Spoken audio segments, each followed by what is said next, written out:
시작하겠습니다.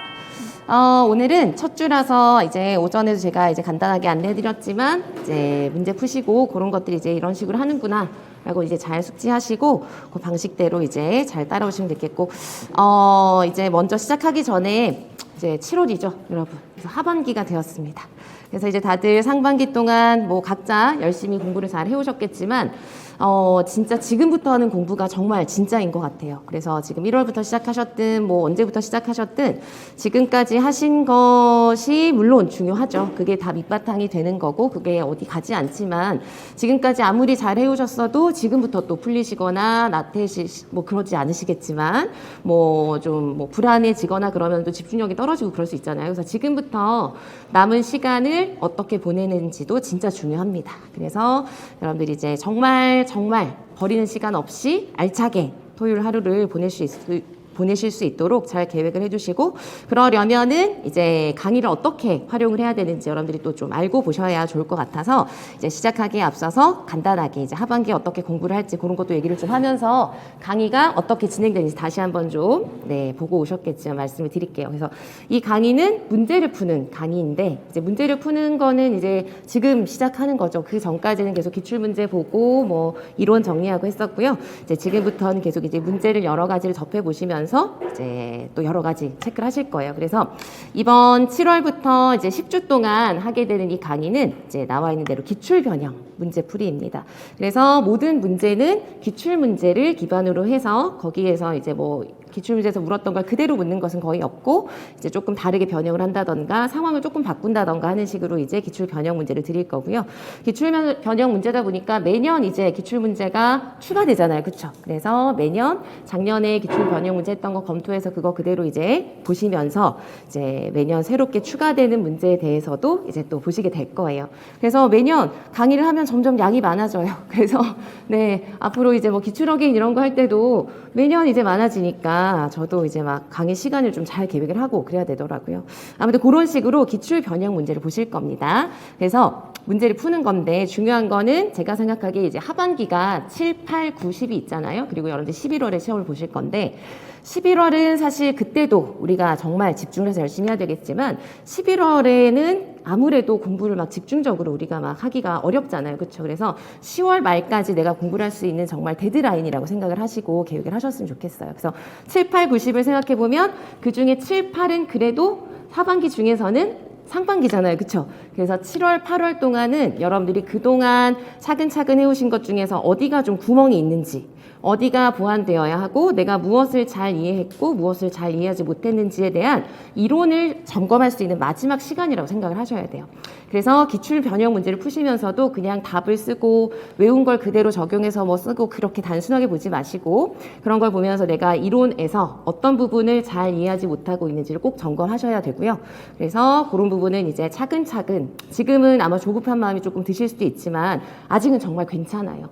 9월이 딱 됐을 때랑 또 진짜 다르거든요. 그래서 7월, 8월 동안 여러분들 진짜 꼼꼼하게 제대로 공부할 수 있는 마지막 시간이라고 생각을 하시고, 이 강의를 통해서 문제를 푸시면서도, 이 강의는 이제 기출 변형 문제니까 기출에 나온 이론을 볼 수밖에 없어요. 그래서 기출에 나왔던 이론 중에서 내가 잘 이해하지 못하고 있는 거, 이해를 계속 강조드리는 게, 최근에 기출 문제 여러분 다 보시면 아시겠지만 뭐 원래도 그렇지만 적용력이 있어야 됩니다. 그래서 적용력이 없으면은 아무리 이론을 달달 다 외우고 있어도 적용력이 없으면은 쓸데없는 거를, 그러니까 필요 없는 걸 쓰고 나오고 그럴 수가 있어요. 그래서 그러지 않으려면은 기본 이론부터 잘 이해를 하고 계셔야 돼요. 그래서 그걸 꼭 잘 점검하셨으면 좋겠고요. 그 다음은 이제 내가 이제 문제를 풀고 기출 변형 문제를 푸시면서 이제 문제를 풀면서 답을 다 써보실 거잖아요. 써보시면서 내가 답을 쓰는 데 있어서 어떤 부분이 어려운 점인지를 또 짚어보시면서 보셔야 돼요. 그래서 이제 오전에 일부러 이제 시간을 드리는 게 뭐 풀어오시라고 한다거나 그러면 또 거의 안 풀어오시기도 하고 막 집중적으로 하지 않으시거든요. 그래서 아예 토요일 오전은 문제를 제대로 풀어보는 연습을 하는 시간이라고 계획을 하시고, 문제를 푸시면서 답을 잘 쓰지 못하는 것에도 개인마다 원인이 되게 여러 가지가 있어요. 그래서 내가 문장 쓰는 것 자체가 좀 어렵다면 그걸 고치셔야 되는 거고, 그 다음에 문제를 봤을 때 뭘 쓰는지를 모르겠다면 문제를 보는 연습을 또 하셔야 되는 거고, 그 다음에 아까 말씀드린 것처럼 문제를 봤는데 또 잘 모르겠다 그러면 그게 내가 이론을 이제 외우고는 있지만 이해하지 않고 있어서 그 문제가 뭘 묻는지 이론이 부족해서 모를 수도 있어요. 그래서 아무튼 문제를 풀어보시면서 문제에 대해서 적용력이 있는지, 답안 작성에 있어서 나는 어떤 것들이 부족한지를 꼭 짚어보시면서 매주 정리를 하셔야 됩니다. 그래서 아예 여러분들이 문제를 푸시고 정리를 하시는 것도, 노트를 하시는 것도 방법이 될 것 같아요. 그래서 문제를 푸시면서 그때그때 내가 뭐 영역별로 통합교육이라고 한다면은 뭐 평가 부분을 다시 봐야 된다, 이런 식으로 잘 체크하시면서, 아무튼 체계적으로 체크를 하시면서 이론 부분, 문제 푸는 부분, 답안 작성하는 부분, 이런 부분들을 체계적으로 꼼꼼하게 점검하시면서 강의를 좀 활용하셨으면 좋겠습니다. 그리고 그걸 7월, 8월에 꼭 하셔야 되고요. 지금 시기에. 이해되시겠죠? 그래서 이제 강의도 그런 식으로 진행이 되는 거니까 그거를 이제 참고하셔서 활용을 하셨으면 좋겠어요. 그래서 이제 강의의 구성을 보시면 크게 우리가 이제 앞으로 매 영역을 할 때마다 크게 두 부분으로 나누어서 진행을 하게 될 겁니다. 그래서 오늘 이제 해설 자료로 이제 나눠드린 것 중에서 이렇게 빈칸 자료 하나 있죠, 여러분. 빈칸 자료. 기본 이론에 대한 그런 핵심 테마별로 빈칸 자료 드렸죠? 그래서 요걸 열어놓고, 이론을 우리가 뭐 자세하게 다 볼 수는 없잖아요, 지금. 그죠? 그래서 가장 중요한, 가장 핵심적이고 기본적인 키워드를 이걸 보면서 체크를 해볼 거예요. 이해되시겠죠? 그래서 이거는 뭐 여기에다가 직접 적으셔도 되고, 뭐 따로 하셔도 되고, 그건 이제 선택하시면 되고, 그래서 먼저 기본 이론의 핵심 키워드를 빠르게 훑어볼 겁니다. 그리고 나서 그 영역에 해당하는 문제들을 보실 거예요. 그런 식으로 이제 크게 진행이 되고요. 오전에 이제 강의로 나가는 자료는 오전에도 말씀드렸지만, 오전에는 기출변형 문제랑 강론학습지를 드릴 거예요. 그래서 말씀드린 대로 혹시나 이제 늦게 오셔서 못 들으셨으면 이제 오전에 오시면은 기출변형 문제를 먼저 푸세요. 그 중에서도 제가 매주 한 4문항 정도를 매주 이제 지정을 해드릴 거예요. 그래서 그거 먼저 답안 작성하시고 제출하실 수 있도록 해놓고 나머지 기출변형 문제를 먼저 푸시기 바랍니다. 그리고 이제 강론학습지는 오늘은 사실 뭐 통합교육, 개별화교육, 평가, 공학 이런 건 사실 새로운 강론이라고 할 게 없거든요. 그래서 원래 기존에 있던 그런 기본 내용들 위주로 해서 퀴즈처럼 이제 드린 거고요. 중간중간에 뭐 시각장애, 또 의사소통장애, 청각, 뭐 건강장애 이런 식으로 이제 지체장애, 이렇게 새로운 강론서가 있는 건 그 강론에 있는 내용을 기반으로 해서 학습지를 드릴 거예요. 그래서 여러분들이 간단하게 중요한 내용은 그거 풀어보시면서 이제 강론 내용 확인하실 수 있도록 이제 부분적으로 자료를 드릴 겁니다. 그 다음에 법총론 퀴즈는 나갔죠, 여러분? 법총론 퀴즈 나간 것, 요거는 그냥 오전에 드리지 않고 해설 자료랑 같이 이렇게 드릴 거예요. 그래서 이것도 이제 첫 주라 가장 앞부분에 있는 것, 기초적인 걸로 이제 문제를 드린 건데요. 매주 한 15문제 정도? 그 정도 법총론 합쳐서 이제 보실 거고요. 그리고 네, 그렇습니다. 그리고 지금 한 10주 과정이라서 1주부터 제 계획은 5주차 정도까지는 그냥 순차적으로 법 총론 다 순차적으로 이제 다 한 번씩 훑으실 수 있도록 퀴즈를 드리고, 그 나머지 5주차는 그냥 랜덤으로 내지 않았던 거 위주로 해서 그렇게 이제 드릴 거예요. 그렇게 해서 이제 점검해 보시면 되겠고, 그리고 참 법은 6월 28일 그때 부분 개정이 된 거, 최근에 며칠 전에 된 거 아시나요? 예, 그게 그 부분이 있어요. 그것도 이제 정리를 해드릴게요. 그래서 그거 반영을 해서 퀴즈 드릴 겁니다. 그래서 그렇게 알아주시면 되겠어요.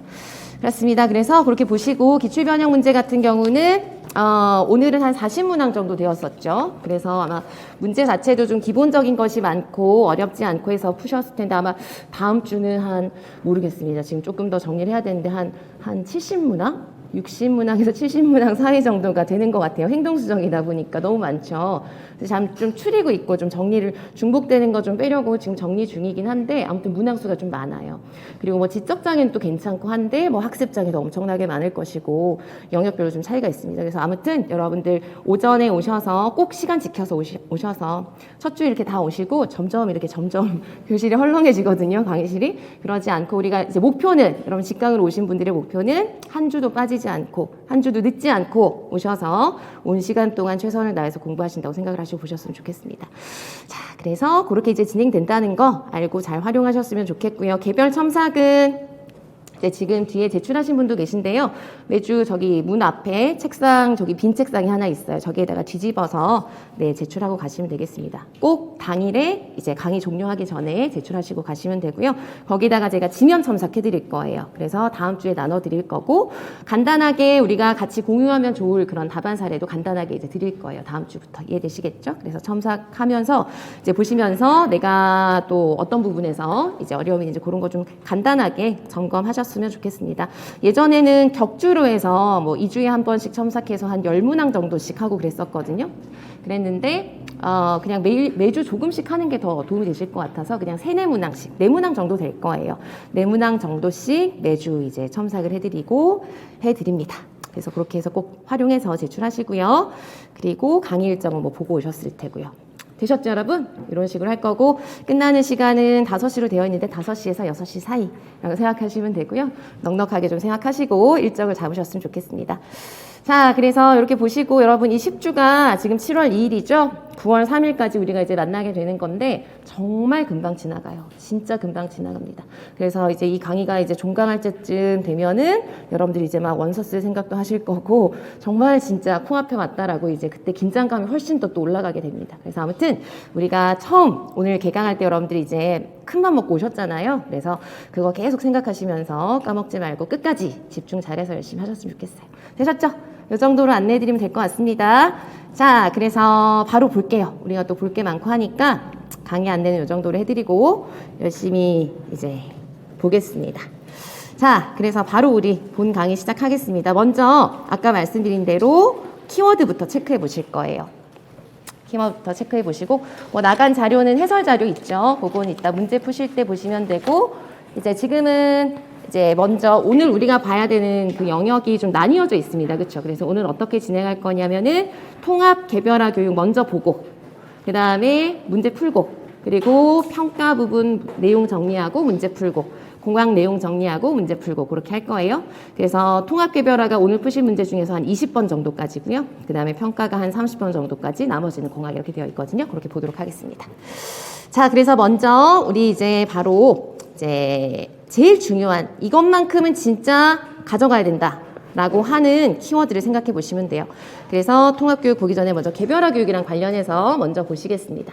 자, 개별화 교육 같은 경우는 제일 이제 뭐 최근에는 막 자세하게 시험제가 많이 나오진 않았지만 은근히 그래도 반복적으로 굉장히 많이 나왔어요. 유초중 할 것 없이 골고루 많이 나왔던 편이고요.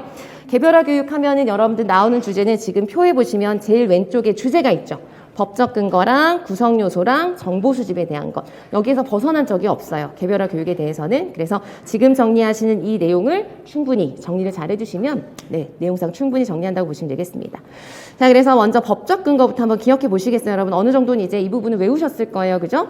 개별화 교육에 대한 법적인 근거에 해당하는 것을 제가 내용으로 좀 나눴죠. 그래서 먼저 팀 구성한다. 이건 이제 팀을 먼저 구성을 해야 됩니다. 개별 대상자가 이제 선정이 되면은 그래서 팀 구성은 누구의 책임하에 하나요? 모든 법적 근거는 우리가 이제 법을 볼 때는 책임 주체를 보셔야 되고요. 그 다음에 어떤 내용이 있으면 내용 요소를 외우셔야 되고 정확하게 그 다음에 뭐 의무사항인지 권장사항인지 이런 것들을 좀 구분하셔서 보셔야 되죠. 자, 팀을 구성하는 거는 개별화 교육 지원팀을 구성하는 건 누구의 책임인가요? 각급 학교의 장.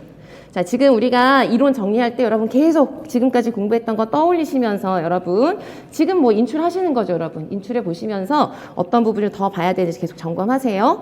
각급 학교의 장에 책임하에 이제 팀 구성을 합니다. 가장 중요한 건 이제 팀 구성은 1년에 몇 번 하죠? 한 번 하죠. 그래서 기준이 언제예요? 매 학년. 매 학년으로부터 얼마 이내에? 2주 이내에 팀 구성을 해야 됩니다. 그렇죠? 그래서 매 학년이라는 거 꼭 기억을 하시고 이 팀에 들어가는 구성원은 개별 학생에게 특별한 교육이 필요하다. 그래서 뭐 도움이 되거나 좀 필요한 그런 인력이라면 누구나 팀 구성원이 될 수가 있어요. 그래서 그 예시로 이제 법에서 쭉 이제 제시를 하고 있고요. 그래서 매 학년마다 이걸 이제 잘 보셔야 되죠. 매 학년마다 이제 2주 이내에 구성을 해야 됩니다. 자, 그러면은 그 팀이 개별화 교육 계획을 작성하게 되죠. 그러면은 이 개별화 교육 계획은 1년에 몇 번 작성하죠?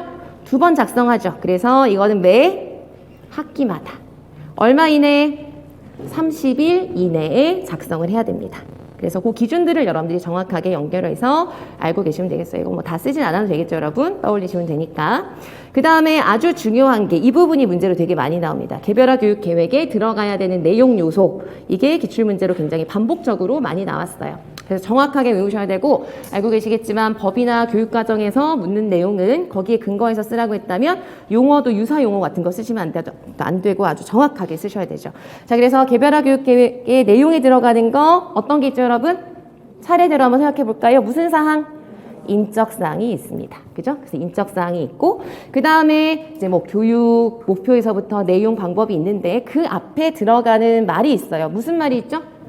특별한 교육 지원이 필요한 영역에 대해서 그것도 같이 보셔야 돼요. 모든 부분을 다 하는 게 아니라 모든 영역에 대해서 다 계획을 하는 게 아니라 교육 지원이 필요한 영역에 대해서 하는 거예요. 그렇죠? 그래서 그 부분에 대해서 교육 무엇을 작성해야 되죠? 요소가 뭐가 있죠, 여러분? 차례대로 목표. 그죠? 그 다음에 목표에 따라서 내용. 요 앞에 뭐가 빠졌죠, 여러분? 현재 학습 수행 수준. 그래서 그 필요한 영역에 대한 학생의 현재 학습 수행 수준.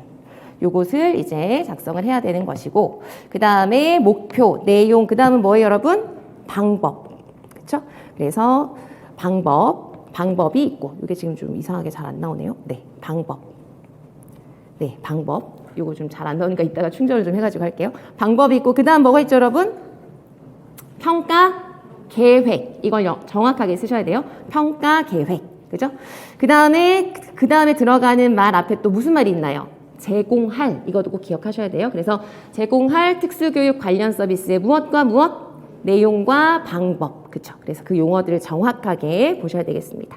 그래서 여러분 요거는 정확하게 요 내용을 알고 계셔야 되고, 문제에서는 개별화 교육 계획의 예시를 이렇게 주고 저기에서 빠진 요소가 뭐냐, 들어가야 되는 요소가 뭐냐, 이런 것들이 이제 여러 번 물었었습니다. 그래서 요 부분을 잘 봐두셔야 되겠어요. 자, 그래서 그거에 따라서 이제 보셔야 되는데, 그 중에서도 여러분 요소 중에서도 조금 더 자세하게 봐야 되는 요소가 있어요. 그게 바로 뭐냐면 목표. 목표에 대해서는 우리가 뭘 같이 정리해야 되냐면은, 목표를 구성할 때 꼭 들어가야 되는 요소가 있죠, 여러분. 요소가 몇 가지가 있죠? 3가지가 있습니다. 그래서 그 목표가 수행되어야 하는 무엇? 상황. 그죠? 그 다음에 그것이 수행되었다라고 볼 수 있는 수락 기준 또는 기준, 그 다음에 그 행동, 구체적으로 써야 되는 행동. 이렇게 이 목표에 대해서는 3가지 요소가 있다는 걸 꼭 기억을 하시기 바래요. 그래서 그것도 많이 묻습니다.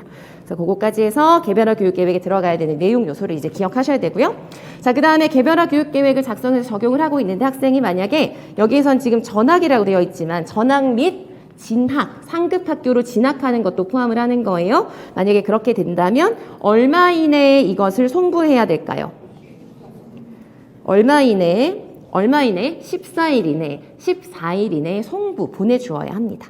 그래서 지금 학교에서 들어가는 학교가 있죠. 그래서 전출 학교에서 전입 학교로 이제 송부를 해줘야 돼요. 그런 용어들도 여러분 익숙하게 잘 쓰실 수 있도록 많이 봐두세요. 볼 때마다.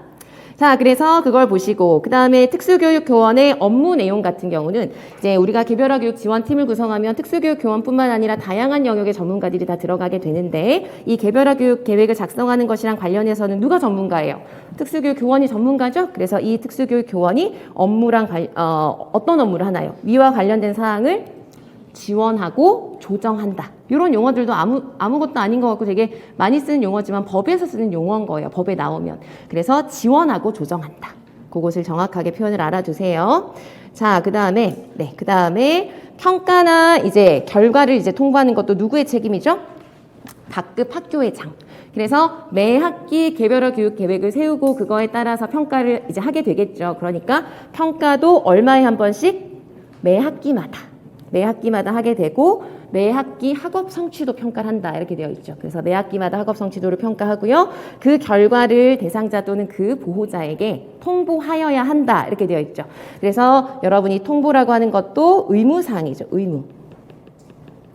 그래서 여러분들이 이제 법 조문을 읽어보시면은 뭐뭐 할 수 있다. 노력하여야 한다. 이런 게 있고 뭐뭐 하여야 한다. 이런 식으로 끝나는 게 있어요. 그래서 그걸 보시면서 이게 그 의무사항인지 권장사항인지 이런 것들을 좀 잘 봐두시기 바랍니다. 자, 되셨죠? 그래서 이렇게 이제 법적 근거랑 관련해서 꼭 보셔야 되는 거 보셨고, 구성 요소가 워낙에 중요하기 때문에 다시 한번 제가 구분을 해놨어요. 그래서 법에 나와 있는 구성 요소 다시 한번 쭉 외우시면서 정리하시면 되고요. 마지막으로 개별화 교육 계획을 위한 정보 수집 부분, 이게 문제로 이제 어떻게 나오는지 이제 말씀을 드리면, 우리가 개별화 교육 계획을 위해서 정보 수집을 한다는 건 한마디로 누구에 대해서 정보를 수집을 하는 거죠? 학생에 대해서 하는 거죠. 그래서 학생에 대해서 여러 가지 뭘 실시하는 걸까요? 정보 수집을 하기 위해서. 평가를 실시할 겁니다. 그렇죠? 그래서 평가를 해서 학생이 어떤 학생인지 어떤 교육이 필요한지 이런 것들을 보게 될 거죠. 그래서 어떤 평가 방법 쓸 수 있을까요, 여러분? 우리가 잘 알고 있는 뭐 관찰을 할 수도 있고 면담을 할 수도 있고 여러 가지 표준화 검사 도구를 사용할 수도 있고 할 텐데, 이 정보 수집, 개별화 교육 계획을 위한 정보 수집에서의 키워드는 뭐냐? 정보 수집을 어떤 방식으로 해야 된다는 걸까요? 다양한 방법으로 해야 된다가 키워드예요. 이해되시겠죠? 어떤 한 가지의 방법으로만 정보 수집을 하면 이 학생이 어떤 교육이 필요한지 어떤 특성이 있는지에 대한 구체적인 정보를 얻기가 어렵겠죠. 그래서 키워드는 어떤 평가다? 다양한 평가다라는 걸 이제 알아두시면 되겠습니다. 그래서 다양한 평가를 실시한다. 이렇게 보시면 되겠어요. 그래서 문제 상황으로 나왔던 것은 예를 들어서 뭐 이런 문제 상황들이 종종 나왔었죠. 개별화 교육 계획을 작성하기 위해서 김 교사가 표준화 검사 도구를 주로 실시하여서 뭐 정보를 수집했다. 틀린 이유를 써라. 그런 식으로, 그죠? 그래서 틀린 이유는 표준화 검사 도구는 학생에게 필요한 정보를 충분하게 구체적으로 주지 못한다. 이런 식으로 쓰는 문제가 있었어요. 그래서 아무튼 그런 식의 문제 상황들도 잘 주어졌었고 하니까 이제 여러분들 정보 수집은 다양하게 해야 된다라는 것을 잘 기억을 해주시면 되겠어요. 그래서 개별화 교육 계획과 관련해서는 이 정도로 여러분들이 짚어보시면 지금까지 나온 기출문제는 충분히 다 해결하실 수 있겠습니다. 자, 그럼 이제 통합교육으로 넘어가서 보시겠어요? 자, 통합교육이랑 관련해서 이제 또 먼저 보셔야 되는 게 법적 근거입니다. 법적 근거. 통합교육도 이것이 무엇인지 어떤 식으로 실시하는지는 전부 다 법적으로 제시되어 있는 내용에 따라서 이제 다 정리를 하게 되는 것이니까요. 그에 따라서 여러분들이 정확하게 좀 알고 계셔야 돼요. 자, 먼저 법에 보면은 통합교육이랑 관련된 이념을 실현해야 된다라고 나와 있어요. 그래서 이거는 누구의 책임인가요? 이것도 각급 학교의 장이 통합교육의 이념을 실현하기 위해서 뭐 하여야 한다 이렇게 되어 있죠? 노력하여야 된다. 그래서 통합교육이랑 관련해서 통합교육은 누구나 자신의 특성에 맞게 차별을 받지 아니하고 교육을 받도록 하는 그런 기본적인 이념이 있죠. 그것을 각급 학교회장이 실현할 수 있도록 노력하여야 한다라는 거, 그걸 이제 알고 계시면 되겠습니다. 어쨌든 개별화 교육계획도, 개별화 교육도, 그리고 통합교육도 책임 주체는 누구예요? 전체적으로 실행하는 거의 책임 주체는 학교장이다라는 걸 이제 알고 계시면 돼요.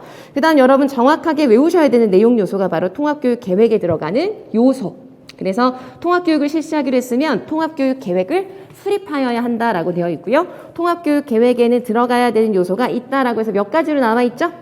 4가지로 이렇게 나와 있습니다. 그래서 이것도 용어를 정확하게 알고 계셔야 되고 이게 개정된 부분이 있어서 용어가 좀 바뀐 부분이 있죠. 그것까지 정확하게 알고 계셔야 되겠어요. 첫 번째가 뭔가요, 여러분?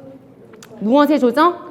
교육 과정을 조정하는 거. 그죠? 교육 과정의 조정. 그 다음에 두 번째 나오는 게 용어가 바뀌었죠. 원래는 보조 인력이라고 되어 있었는데 뭘로 바뀌었죠? 지원 인력의 배치. 이렇게 정확하게 용어를 바꾸어서 외우셔야 되겠어요. 그 다음에 세 번째는 뭐예요? 학습 보조기기의 지원. 그죠? 그 다음에 네 번째는 무슨 연수? 교원 연수. 그래서 교원 연수를 실시하는 것까지 포함을 해서 통합교육을 이렇게 실시하겠다라고 통합교육 계획을 수립해야 됩니다. 그래서 이 부분은 시험 문제로도 나왔었고요. 뭐 교직 논술로 나올 수도 있고 여러분 정확하게 용어요. 잘 외워두시기 바랍니다. 자, 그 다음에 통합교육을 실시하기로 하였다면은 이제 필요에 따라서 특수학급을 설치 운영해야 될 것입니다. 그래서 특수학급을 설치 운영하고 그에 필요한 뭐 기기나 기구들을 제공해야 된다. 이런 사항들이 이제 나와 있죠. 그렇다면 그 특수학급은 어떤 위치에 어떠한 크기로 이제 설치를 해야 되느냐라는 것도 법에 나와 있죠. 위치에 대해서는 어떤 식으로 조건이 나와 있나요? 무엇이 쉬워야 하죠? 교내에서 무엇이 쉽다? 이동이 쉽다. 교내 이동이 쉬워야 되고요. 그 다음에 어디랑 가까워야 돼요? 화장실이나 세면장과 가까워야 한다라고 하는 두 가지의 기준이 있다는 거 이제 알고 계셔야 되겠어요. 정확하게. 그 다음에 크기는 얼마 기준이에요? 66제곱미터 기준인데 때에 따라서 44까지 조정 가능하다라고 기준이 나와 있습니다. 자, 그 다음에 특수학급이 이제 설치가 되고 하면 필요한 교구를 제공해야 되는데 이 법에도 보시면은 교재 교구랑 관련하여서도 이런 것들이 제공되어야 한다라고 내용상 2가지 정도가 있어요. 뭐가 있죠, 여러분? 무엇에 접근할 수 있도록 하는 기기? 정보 접근을 위한 기기를 제공해야 되고요. 또 의사소통을 충분히 잘할 수 있도록 해야 되니까 보안 대체 기구를 제공한다. 이렇게 해서 내용상 2가지 정도가 제시가 되어 있죠. 그런 것들도 여러분들이 이제 알고 계시기 바랍니다. 정확하게 구분해서. 그래서 법도 사실은 여러분들이 거의 그대로 다 외우셔야 되지만 그래도 법도 분명히 그 문장에서의 핵심 키워드가 있어요. 핵심 의미가 있어요. 그래서 그걸 중심으로 지금 다 파악이 되고 있는지 점검을 하셔야 됩니다.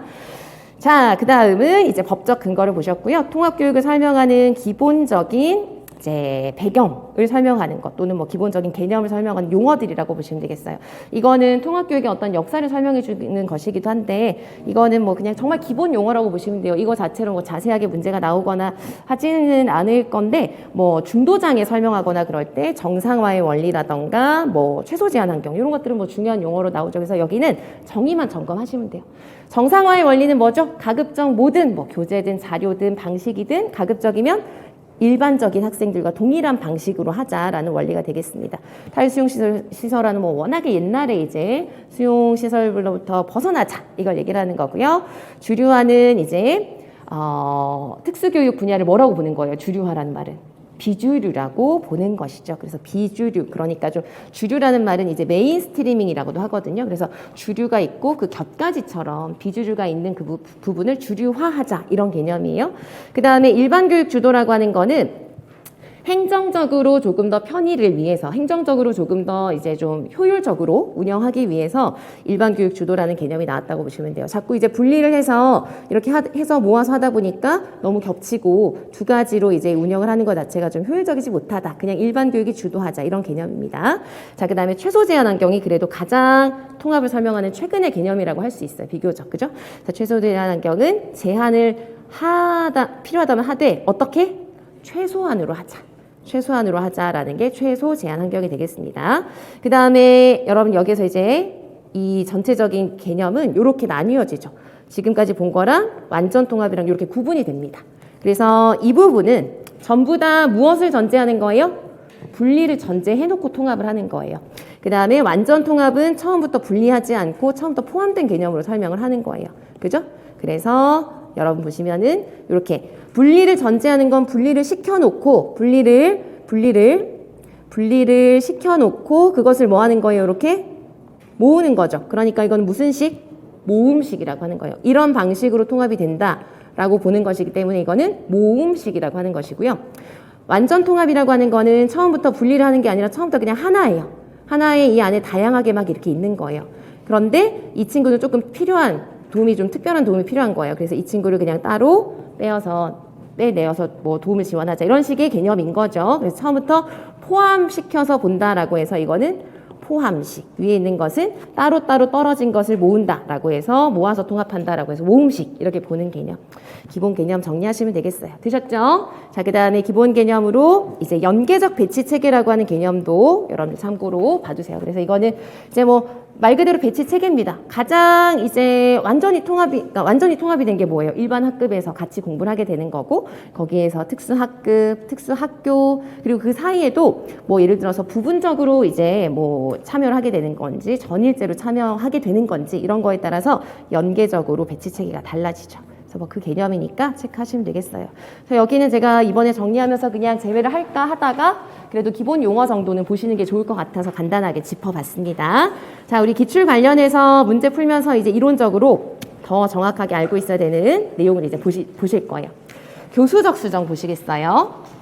자, 교수적 수정은 여기 나와 있는 것처럼 여러분 지금 그리고 이제 모든 영역 오늘부터 해서 앞으로 이제 이론 체크를 이렇게 하실 때 또 보셔야 될 게 이 틀이 머릿속에 있는지를 보셔야 돼요. 틀이. 그래서 그 틀이라는 말은 지금 제가 말씀드린 건 뭐냐면은 여러분들 이제 교수적성을 보실 거잖아요. 그러면 머릿속에서 여러분들 스스로 교수적성에 대해서 나는 개념을 알아야 되고 그 다음에 교수적 수정의 유형이 있고 교수적 수정이랑 관련해서 뭐 간단한 지침이 있고 또 절차가 있다. 이런 식으로 이론적인 틀이 있죠. 구조죠. 구조가 머릿속에 있으셔야 돼요. 그래서 어떤 부분을 부분적으로 물어봤을 때 그게 거기에 나오는 거지 라는 식의 그 흐름이나 맥락을 알고 계셔야 정확하게 문제를 푸실 수 있으니까 그게 지금 있는지 계속 점검하시면서 보시기 바랍니다. 그래서 우리는 교수적 수정은 이제 이 내용들을 이제 점검해 보실 거예요. 먼저 개념은 정의죠. 자, 우리가 이제 키워드를 본다고 했잖아요. 그럼 키워드가 뭐냐? 키워드는 어디에 나와 있는 문장이 통째로 키워드가 아니죠, 여러분. 그게 아니라 어떠한 예를 들어서 교수적성을 설명한다. 그러면 이 교수적성을 설명하기 위해서 정의를 설명하기 위해서 절대 빠져서는 안 되는 개념이나 의미나 용어가 뭐냐를 생각하시면 돼요. 그래서 그걸 생각하시면서 교수적 수정이라는 걸 이제 설명을 하자면 뭐라고 시작해야 될까요, 여러분? 교수적 수정을 만약에 정의해야 된다. 교직 논술에서든 어디에서든 만약에 정의를 해야 된다면 어디에서의 수업에 일반 학급에서의 수업에 뭐 통합된 수업이라고 하셔도 되고요. 근데 보통 정의를 할 때는 일반 학급에서의 수업에 일반 학급에서의 수업에, 일반 학급에서의 수업에 뭐 하도록 하는 거죠? 수업에 참여를 하도록 하는 것인데요. 참여에 무엇을 향상시키는 것일까요? 참여의 양과 질을 모두 다 향상시키고자 수정과 조절을 하는 걸 교수적 수정이라고 하는 거예요. 그렇죠? 그래서 중요한 건 뭐냐? 일반 학급의 수업에 참여하는 양과 질을 향상시키기 위해서 5개의 유형 있죠? 그 5개의 유형에 따라서 필요한 부분에 대해서 수정하고 조절하는 과정을 우리가 교수적 수정이라고 합니다. 자, 그래서 그 개념을 먼저 짚어보셔야 돼요. 그럼 우리가 방금 얘기한 것처럼 유형은 5가지가 있어요. 그래서 5가지에 따라서 여러분들이 보시자면은 교수 환경의 수정은 크게 이제 이렇게 나누어서 2가지로 나눌 수 있죠. 무슨 환경이 있죠? 물리적인 환경이 있고 사회적인 환경이 있습니다. 그래서 여러분들이 여기서 구분하실 수 있어야 되는 건 어떤 예시가 주어지면 이게 물리적인 환경이구나 라는 개념을 아시면 되고요. 사회적인 환경이라고 하는 거는 어떤 물리적인 환경 자체보다는 학생이 이런 환경을 만들어줘서 소속감을 느끼고 그 다음에 책임감을 느끼고 역할이 있다는 걸 느끼고 할 수 있도록 분위기를 조성하는 게 모두 다 포함이 되죠. 그래서 그런 개념을 알고 계시면 되겠어요. 그 다음에 집단화의 수정이라고 하는 것은 전체 수업을 하는 것에서부터 1대1로 개별 수업을 하는 모든 과정에서 사용하는 그런 여러 가지 집단의 유형이 다 들어갑니다. 그래서 어떠한 집단의 형태를 바꿔준다. 그럼 전부 다 집단화의 수정이죠. 그거 알아두시면 되겠고. 그 다음에 방법의 수정은 다시 몇 가지로 나뉘어지죠? 3가지로 나뉘어지죠. 3가지로 나뉘어져요. 그래서 뭘로 나뉘어져요, 여러분? 방법은 활동, 전략, 자료로 나뉘어지죠. 그래서 여러분, 활동은 누가 하는 거라고 기억하자고 했죠? 혹시나 헷갈리실 수 있으니까 이게 활동이야, 전략이야, 뭐야 이제 헷갈리실 수가 있잖아요. 활동은 누가 하는 거예요? 학생이 참여하는 게 활동이에요. 그래서 학생이 참여하는 활동을 조금 더 재밌게 만들어준다거나 구체적으로 만들어준다거나 쉽게 만들어준다거나 하는 것들이 활동에 들어가고요. 그 다음에 활동 다음에 뭐죠? 전략은 누가 사용하는 거예요? 교사가 사용하는 모든 교수 전략이 여기에 들어갑니다. 그래서 예를 들어서 A학생을 일반 학급의 수업에 참여시키도록 하기 위해서 교사가 행동수정 전략을 적용하는 것도 이런 교수 전략을 사용하는 모든 전략을 사용하는 게 여기에 다 들어가요. 그 다음에 특히나 이제 감각장애가 있거나 그러면 학생에게 맞게 뭘 수정해줘야 되죠? 자료를 수정해줘야 되겠죠. 그런 식으로 이제 자료 자체를 수정해주는 게 여기에 들어갈 수가 있어요. 그래서 방법에는 활동 전략 자료가 들어간다라고 보시면 되겠습니다. 그 다음에 교수 내용의 수정의 키워드는 뭐냐? 내용을 바꾸는 것은 뭘 바꾸는 거라고 생각하시면 된다겠죠. 키워드가 뭐죠? 수준의 변화를 주는 것이다. 교수 내용의 수준의 변화를 통해서 지원을 해주는 게 교수적 수정의 내용 수정을 하는 거예요. 자, 그래서 이렇게 이제 보시고요. 마지막으로 이제 간단하게 그렇게 이제 예시들을 보시면 되겠고, 마지막으로 이제 평가 방법의 수정이라고 하는 거는 평가도 마찬가지로 교육을 다르게 했으면 평가도 다르게 해야 학생들이 그 개인에게 맞게 평가에 참여를 할 수가 있겠죠. 그래서 평가를 수정해주는 모든 방법이 여기 들어가는데 여기에서 여러분들이 정리하셔야 되는 그 개념이 2가지 정도가 있습니다. 아주 중요한 거, 요즘 문제로도 많이 나오고 많이 강조가 되는 게 무슨 전략이 여기 하나 적용이 되죠? 포함이 되죠? 평가 조정 전략. 평가 조정의 개념은 매우 중요해요, 여러분. 그래서 평가 조정은 교수적 수정에서 이렇게 개념을 정리하시기도 하고요. 여러분들이 강론 보시거나 아니면은 장애 영역별로 이론서 보시면서 공부하실 때 특히 청각장애, 시각장애 이런 자료 보시면 뒷부분에 보면은 다 청각장애 학생을 위한 평가 조정의 예 이런 게 되게 많이 나오거든요. 그런 것들도 여러분 공부하실 때 기회 되시면 잘 많이 봐주시는 게 좋겠어요. 그 다음에 여기에서 또 하나가 우리가 공부해야 되는 주제이죠? 여러 가지 대안적인 평가. 그렇죠? 그래서 대안적인 평가 이렇게 해서 여러 가지 대안적인 방법이 있습니다. 그럼 먼저 평가 조정부터 보시면 평가 조정은 다시 또 어떤 식으로 공부를 하셔야 되느냐? 먼저 여러분 이 부분을 많이들 그냥 빼먹기도 하시는데요. 평가 조정의 의미부터 정확하게 또 보셔야 돼요. 평가 조정이 무엇이냐라는 의미를 그냥 지나치시면 안 되고요. 정확하게 보셔야 됩니다. 그 다음에 또 평가 조정에 무엇이 있죠? 유형, 종류가 있어요. 그래서 이거 2가지를 구분을 해서 여러분들이 정리를 하셔야 돼요. 만약에 평가 조정의 의미를 내가 답안을 쓰면서 좀 써야 된다. 그때 또 키워드가 뭘까요, 여러분? 평가 조정한다는 건 말 그대로 평가를 뭔가 바꿔주고 조정하는 걸 텐데 여기서 중요한 키워드, 빠져서는 안 되는 키워드가 있어요. 뭘까요? 원래, 본래, 뭐 원래도 좋고 본래도 좋고요. 평가에 무엇을 해치지 말자. 원래 정해져 있던 원래 뭐 쉽게 얘기하면 평가의 목적이라고 하셔도 되고요. 아니면 평가의 본질. 목적이나 본질을 뭐 하지 말고 훼손시키지 말고 또는 뭐 벗어나지 말고 이렇게 하셔도 돼요. 훼손하지 말자는 걸 그냥 뭐 이제 쉽게 얘기하면 벗어나지 않고 목적이나 본질에서 벗어나지 않는 범위 내에서 평가의 어떤 뭐 내용을 조금 이제 수정하거나 변경하는 그런 모든 절차를 평가 조정이라고 합니다.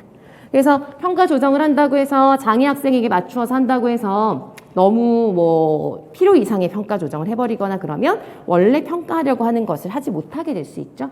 그래서 의미를 정확하게 이제 알아두세요. 이거도 기출로 이 부분을 뭐 직접적으로 평가 조정의 의미를 써라 그런 적은 없지만 평가 조정의 의미를 조금 다루어서 근거로 해서 설명해야 되는 문제가 있었어요. 그래서 이제 정확하게 알아주시고요. 유형 같은 경우는 여러분 평가 조정의 유형은 워낙 다양하게 설명을 해요. 그래서 어떤 경우는 네 가지로 구분을 해서 설명하기도 하고 뭐 되게 다양해요. 다양한 부분에서 다양하게 해서 어떤 게 정답이라고 할 수 없어요. 근데 저는 그냥 가장 세분화되어 있는 걸 보면은 어떤 상황에 적용을 해도 정확하겠다라고 생각을 해서 항상 이제 체크를 할 때는 세 가지로 구분해서 다시 하위 유형으로 구분하는 것으로 이제 점검을 합니다. 그래서 세 가지로 크게 나누면은 평가의 무엇으로 크게 나눌 수 있죠? 환경, 그 다음에 도구, 그 다음에 방법 이렇게 나누죠. 그 다음에 환경 안에 다시 들어가는 게 뭐랑 뭐가 있어요?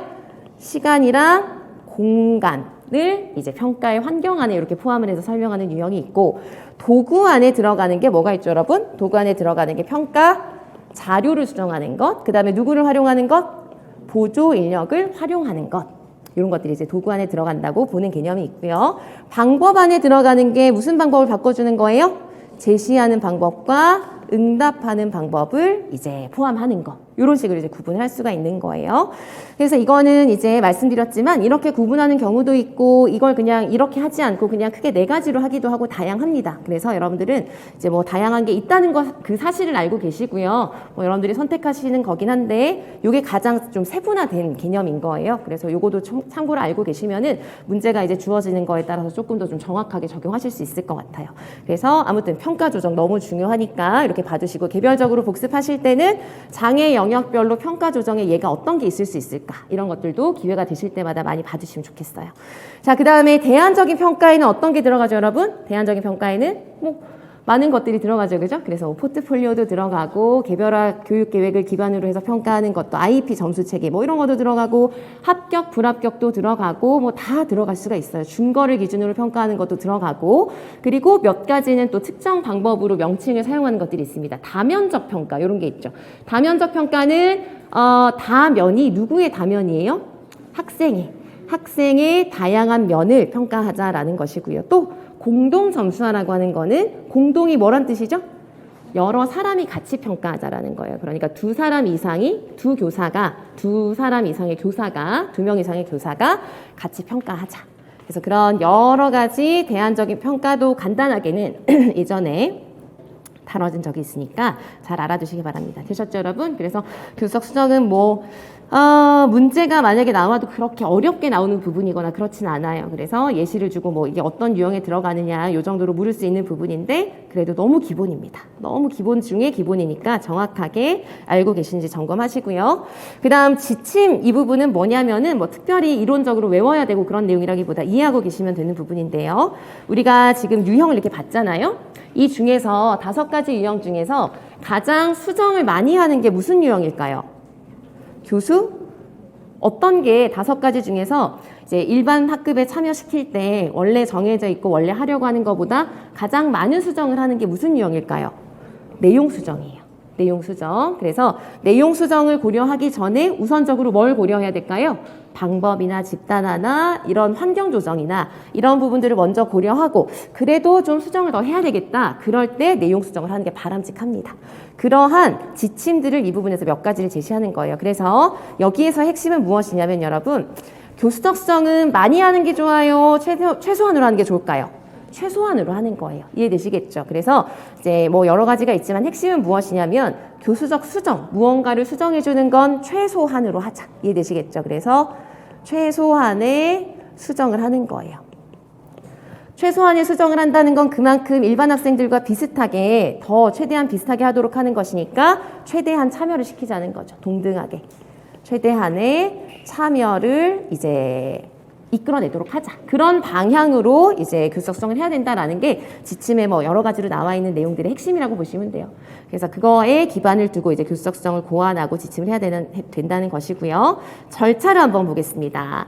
자, 절차는 한 번 나왔었어요. 기출문제로. 그래서 오늘 기출 변형 문제 푸시면서 간단하게 점검해 보셨을 텐데 한번 객관식으로 나왔던 건 언제든 서답형으로 또 나올 수가 있습니다. 그래서 나왔던 건 무조건 기출 출제 영역이라고 생각을 하고 봐두셔야 돼요. 첫 번째 키워드만 볼게요, 여러분. 절차. 제일 먼저 여러분, 이제 교수적 수정의 절차도 여러분 그냥 달달 글자 그대로 외우려고 하면 재미도 없고 이해도 안 되고 잘 안 외워지거든요. 흐름을 생각하시면 자연스럽게 외워지실 거예요. 제일 먼저 교수적 수정이라고 하는 건 일반 학급에 어떤 학생을 참여시키려고 하는 거죠. 제일 먼저 누구에 대해서 알아야 될까요? 일반 학생이 지금 개별화된 교육 목표를 알아야 되겠죠. 그래서 제일 먼저 뭘 검토해요? 우리가 보려는 그 대상 학생의 IEP를 검토합니다. IEP 검토. 자, 그 다음에 두 번째, 우리는 이제 모든 영역에 대해서, 모든 교과에 대해서 교수적 수정을 하는 게 아니죠. 어떤 교과에 대해서 할 것인가라고 해서 먼저 무엇을 선택할까요? 교과를 선택하는 거예요. 일반 교과 중에서 교수적 수정이 필요하다라고 보는 그 교과를 선택하는 거예요. 그 다음에 세 번째로 뭐 해야 될까요? 이제는 그 일반 학생이 참여해야 되는 그 일반 학급에 대해서 좀 알아봐야 됩니다. 그렇죠? 그래서 세 번째로는 우리가 정보 수집을 해야 돼요. 뭐에 대해서 좀 알아야 될까요? 먼저 그 일반 학급에 대해서 알아야 되겠죠. 그래서 일반 학급에 대해서 일반 학급에 지금 이제 보셔야 되는 키워드는 일반 학급의 뭐 일반적인 환경에 대해서 정보 수집을 하는 거예요. 를 얻어야 됩니다. 그래서 그 교실은 이렇게 분위기가 이렇고 이런 것이 있고 이렇게 전반적인 정보 있죠? 그 학급에 대해서 그걸 이제 알아야 되고요. 그 다음은 그 학급에서 대상 학생이 일반 학급에서 보여주는 무엇에 대해서 알아야 될까? 우리가 이제 수업에 참여시켜야 되는 것이니까 일반 학급에서 그 대상 학생의 행동에 대한 정보라던가 아니면은 수업에 참여해야 되니까 뭐에 대한 거? 학업, 수행에 대한 정보를 이제 알아봐야 되는 거예요. 그래서 지금까지는 전부 다 IEP를 검토하고 그 다음에 교과 선택하고 그와 관련해서 정보를 이제 수집을 한 거예요. 그러면은 이제는 이제 구상을 해야 됩니다. 그래서 우리 아까 교과 선택했죠? 그러면 그 교과가 무슨 단원으로 되어 있는지 쭉 검토를 하는 거예요. 그래서 단원별로 무슨 내용이 있는지 검토하고 지금 우리가 지금까지 이제 수집한 내용을 검토해서 교수적 수정을 이렇게 해야 되겠다라고 단원별로 윤곽을 잡는다 이렇게 되어 있어요. 큰 틀을 만드는 거죠. 그래서 단원별로 요건 그냥 간단하게만 쓸게요. 그래서 단원별로 그 교과에 윤곽을 잡는 거예요. 지금까지 정보 수집한 걸 바탕으로 해서 그런 다음에는 이제 그걸 가지고 어떤 부분 우리가 지금 5가지 교수적 수정의 유형을 봤지만 그걸 다 해야 되는 게 아니거든요. 그래서 어떤 유형에 따라서 할 것인지 결정을 하고 그 다음에 고안을 합니다. 그 다음은 이제 뭐예요? 적용하고 평가하는 것이죠.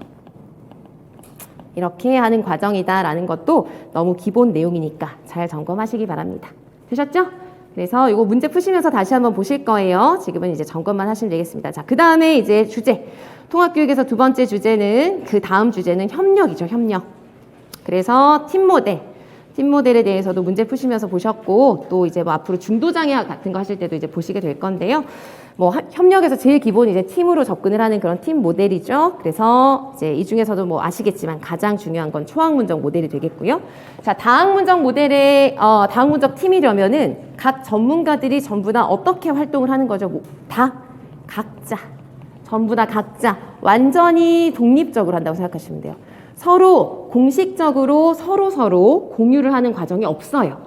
각자 하는 거예요. 근데 필요하다면 정보를 얻을 수는 있어요. 그런데 각자 해요.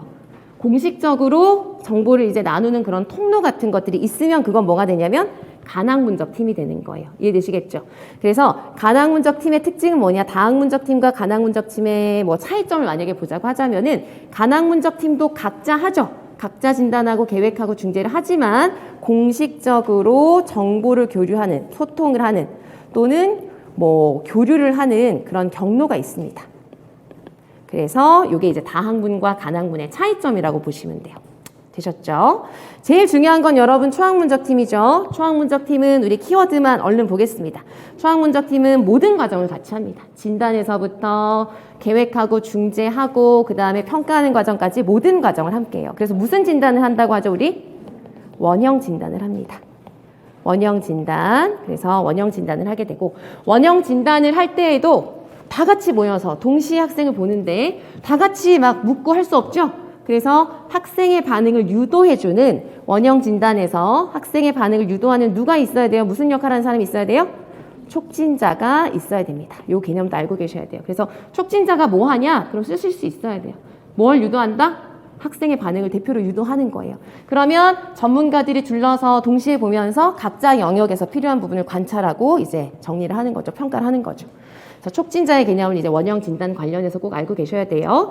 그래서 다 같이 진단하고 다 같이 협의해서 목표 설정하고 같이 계획하고 중재를 합니다. 중재를 할 때도 모든 사람이 동시에 같이 할 수 없습니다. 그렇죠? 그래서 중재를 할 때도 어떤 사람이 대표로 할 수가 있어요. 그래서 그것도 뭐 여러 가지 용어가 있지만 보통 주 책임자가 중재를 맡아서 한다라고 보통 이제 표현을 하죠.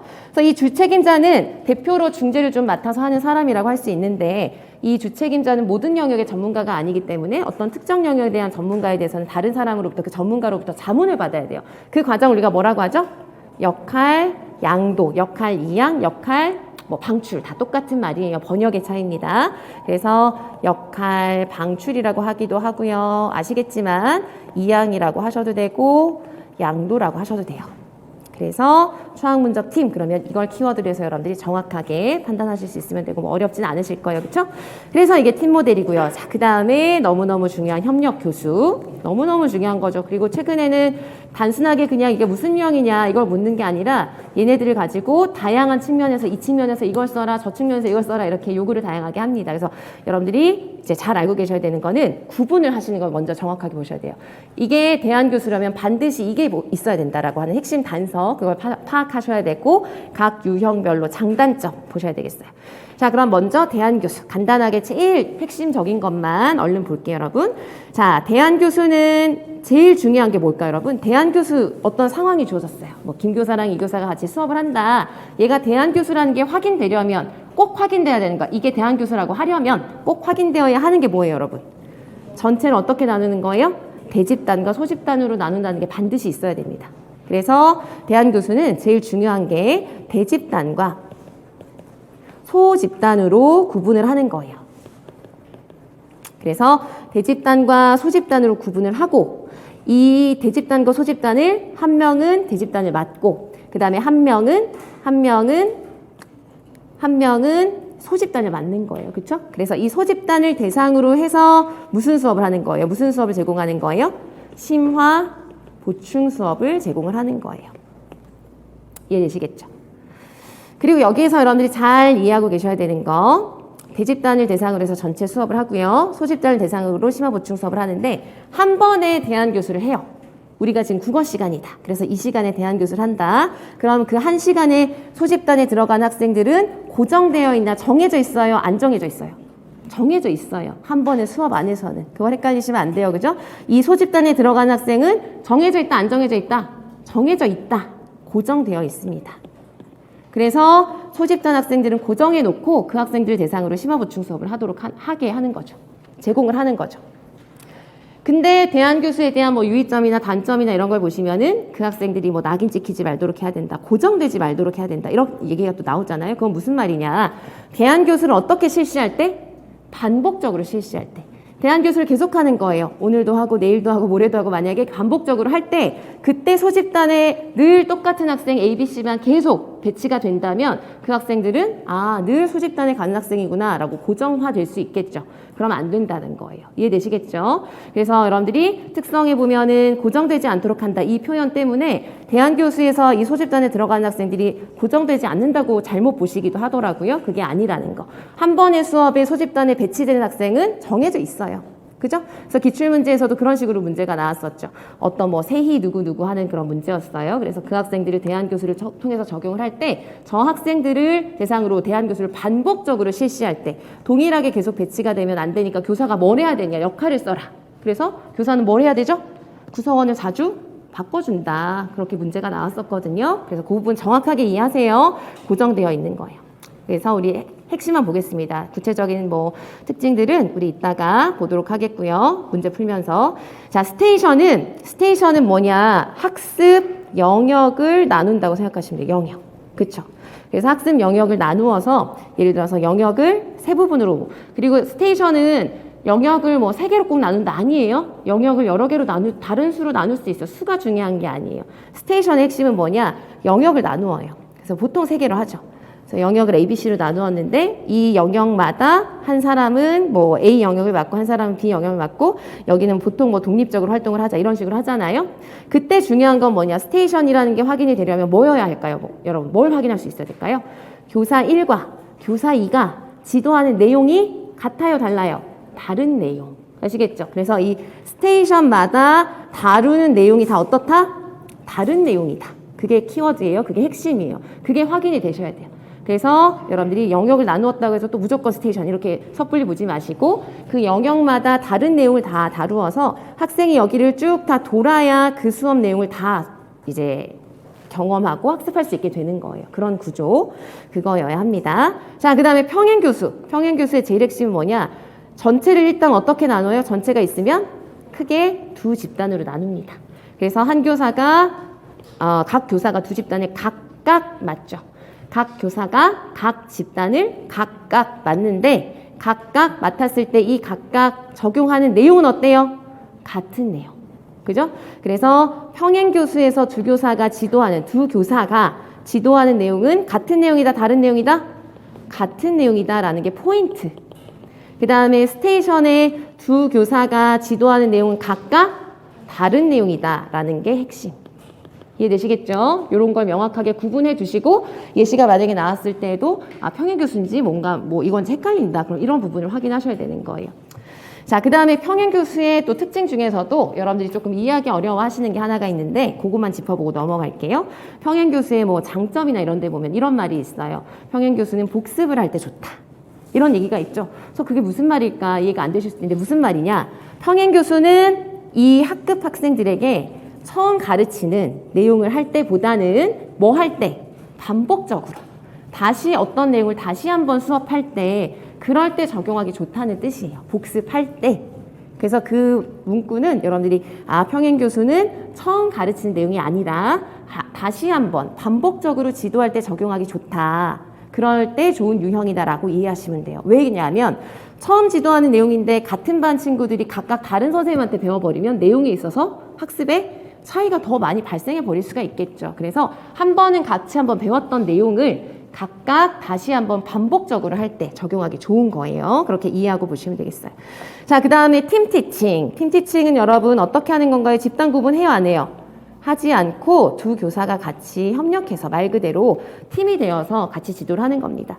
그러다 보니까 이제 역할을 잘 나누어야 되고 단순 역할 분담에만 그치지 않도록 해야 된다라는 것을 여러분들이 이제 잘 알아두시고 팀티칭은 이렇게 이제 하는 것이다 보니까 학생 입장에서 좋은 점은 두 사람이 저렇게 같이 협력할 수 있구나라는 걸 보면서 모델링도 할 수 있고 배울 수 있고 해요. 그런데 두 교사의 아주 질 높은 협력과 계획이 굉장히 중요하게 필요하다라고 보시면 되겠습니다.